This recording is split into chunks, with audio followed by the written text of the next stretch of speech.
Hello. Today I want to take some time and talk about the movie K-pop Demon Hunters. This movie is wild and awesome. And in this video, I want to talk about something that is what really stood out to me, one of the main things that stood out to me the first time watching it, and that is how the girls are portrayed as people and as characters on the screen. Something in media in general that has really bothered me for my whole life really is how women are portrayed on screen tends to be very unrealistic in the way that they are always way too collected and pretty and perfect, and they never seem very like disgruntled or ever like clumsy. They always seem to be portrayed as being so put together.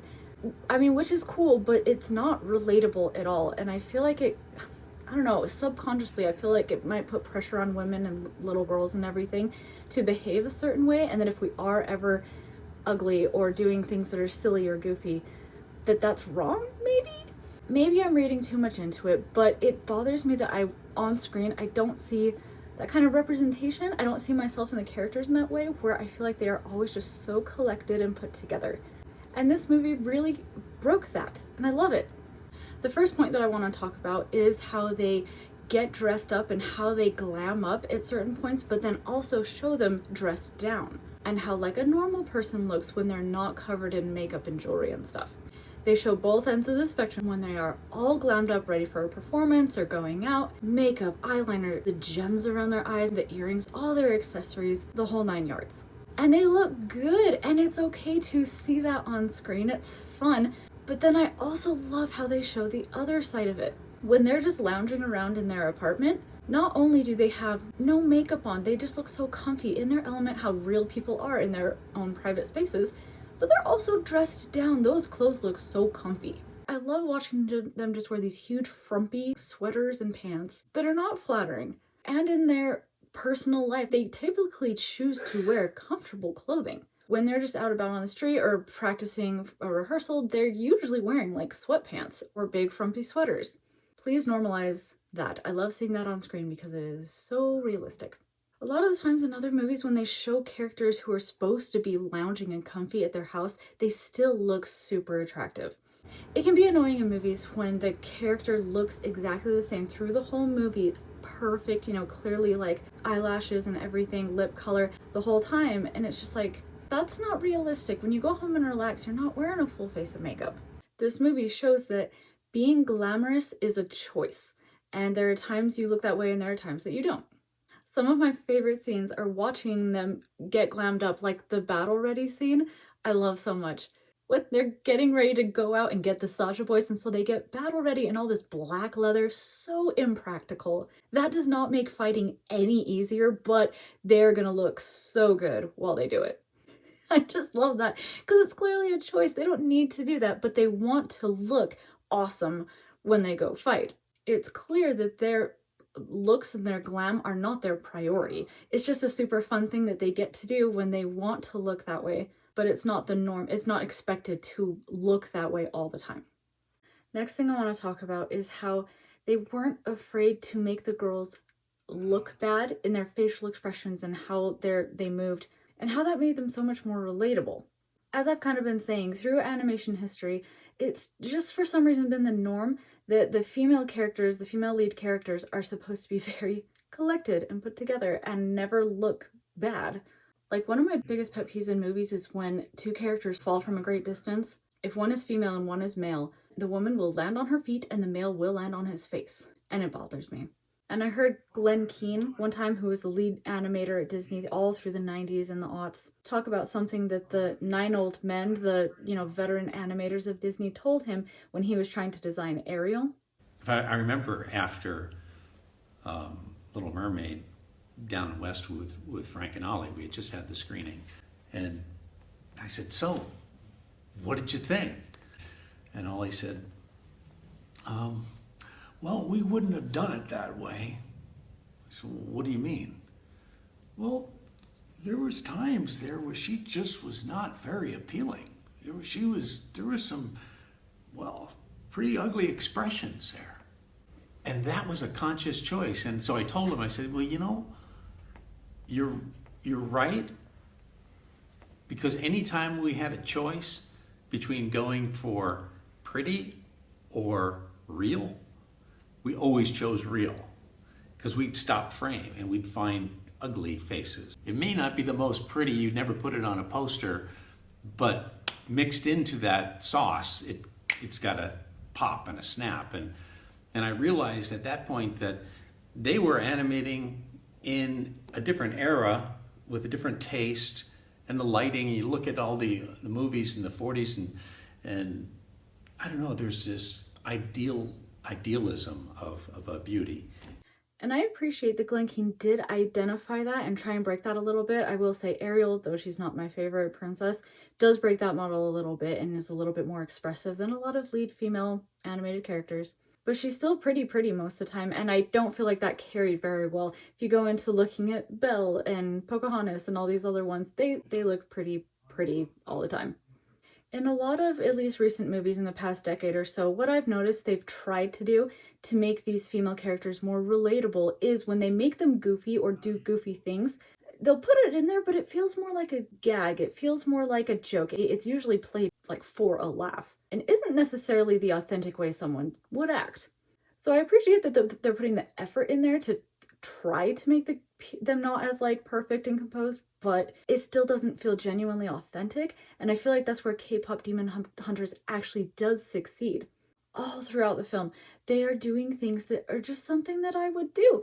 It's not beautiful, it's not perfect, but it's how I would react in that situation, how I've seen other people react. They're just being human beings. And the goofiness is not play for laughs or a gag. It is just how they behave in normal life. It's not over the top, it's very relatable and realistic. Like, I gotta say, one of my favorite shots in the entire movie is when they're meeting the boys for the first time and she sees Jinwoo, and when he nods at her and it like basically blows her away, his aura does. That is one of my favorite shots in the whole movie, how just like one of her eyes closes. Another one that I super love is when they're standing backstage getting ready to take out the Soldier Boys when they're all battle ready. These boys will be dun dun dun. That's one. It's that little laugh that they do where they're like hee hee hee. It gets me every time, and it's hilarious how her like back is super arched and she looks all sneaky. Like, that's just something that I don't really see in movies, how they're just not perfectly composed like that, and it's so great. And here's something I also appreciate, kind of related to that, but kind of not, just having to do with the girls' personalities, is a lot of the times in movies nowadays, it's hard because they want all of the females to be great at everything and they want them to be able to do anything. And so they lose a lot of interesting individual character aspects because they all just kind of blend together because they are all awesome at everything. And so I like how this one, it establishes that they each have their own traits and then it sticks to it and is consistent with that. Zoe is bubbly and a people pleaser, and they establish that, and then it continues that way through the movie. Mira has her same blunt attitude where she's just brutally honest and is really good at reading people, and that comes across through the story the whole time. One of the only things basically the only thing I feel like I see in all of the girls is they establish Zoe as the rapper, but then all of them do rapping. I don't know if that's like a normal K-pop thing. I'm not very familiar with K-pop music, but that's the one thing where I felt a little off, where they established her as being that thing but then they all did it. But that's really it. It was so refreshing that they each had a very unique personality and personality traits that you could follow through the whole movie and fall in love with each one of them in those unique ways. The last little thing I want to touch on here, I think, is kind of the style of the movie, like the animation style and how they use that and how that played into portraying the women.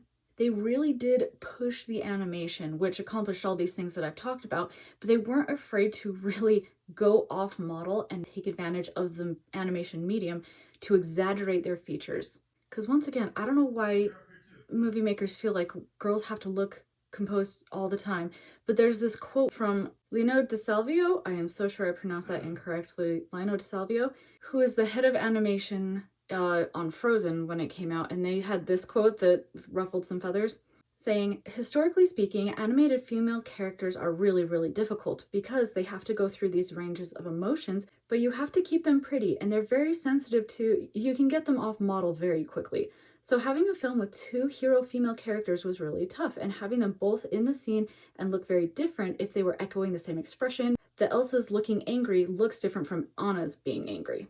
And that just seems so kind of silly to me. Why can't you push those expressions and make them look angry? Like, one of my favorite shots of Rumi in the movie for some reason is when they're on the show and they go down the slides, and when she pops up and looks at Jinwoo and she looks so angry. And then again when she's fighting him, she just looks so furious. Maybe I like it because I don't see it that often, the female characters' features being pushed that extreme.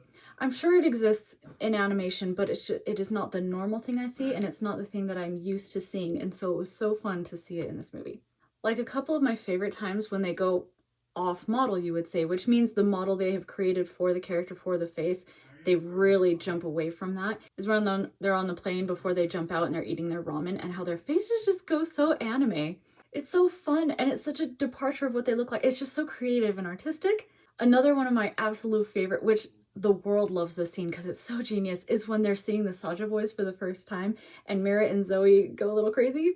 I don't know whose idea it was to do the corn eyes, which apparently, I had to Google it because I was like, is that an Asian thing? I don't know, but apparently it was just because corn looks like abs. To then have the butter on it, her face heating up, to then pop the popcorn out of their eye sockets, and then Mira chowing down on it. Who thought that up? It's so creative but so bizarre at the same time. I love how they had the guts and the freedom to be able to push these boundaries and make these girls so fun and expressive.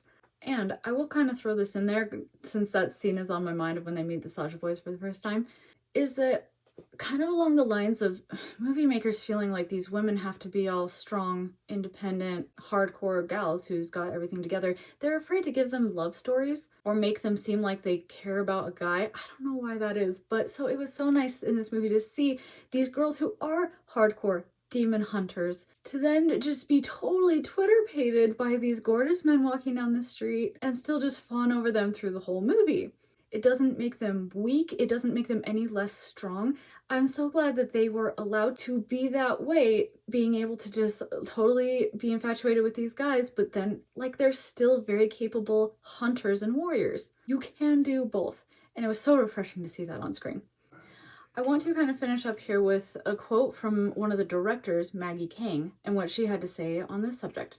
So one of the things that I really wanted to show in this movie was just a different type of female character. And I felt like, these girls are superheroes, and the superhero sector is very congested already. We've seen, we see countless of superhero films coming out every year, and we have seen a lot of female superheroes, but I felt like there was still a space where we could feature women who were a bit more real and relatable and not afraid to look silly. I've worked on a lot of films where, female characters are not really the silliest ones. There's like a fear to make them look ugly. And I really wanted to break all that and go for the silly faces, make the girls chug down food, and really just push those expressions so that they kind of look ugly. I'm so grateful that she was willing and wanting to push that envelope, because women characters who are usually pushed there and exaggerated and over the top and ugly usually are reserved for side characters or villainous characters. They're the ones who go off model and can look ugly or, not composed. And so I really like how they did that to a main character in a way that worked, because I feel like it could have happened where they did do exactly what I'm describing, but it didn't land right. I'm grateful that this turned out the way it did, because this is one of the main reasons I like this movie. So there are my thoughts on these K-pop demon hunter girls, and thank you so much for sticking around and listening to me talk, and I hope you have a wonderful day. Bye.